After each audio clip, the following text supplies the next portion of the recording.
6 sotun içində 5 otaqlı. 2 otaq təmirdir, qalan otaqlar təmirsizdir. Ev köhnə tikilidir. Sayğaclar da var, qazı var, 3 faza işığı var. Gördüyünüz kimi 6 sot torpağın içidir. Torpağın sotu nəzərinizə çatdırım ki, ərazidə, yəni qaldığımız bu ərazidə minimum 10 mindən başlayır. 60 min bunu torpaq eləyir. 7 minə yaxında kommunalları eləyir. 67 min. Qiymət olaraq da çıxıb 75 minə satışa. Bu ev demək olar 8 min manata çıxıb satışa.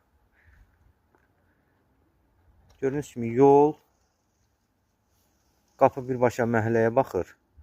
Plus da ki, yəni buradan bölgə eləyib 4 metrə yol buraxıb. Burada da evlər tikmək olar və yaxud da ki, kimsə alıb özünə bağ evi kimi istifadə eləyə bilər. Qiymət 75 min manata. Binə qəsəbəsi Safxozda Məscid küçəsində yerləşir. Yola yaxındır, yoldan hardasa 800 metr məsafədədir. Maraqlanan olsa əlaqə saxlaya bilər, səhifədə əlaqə nömrələrimiz var.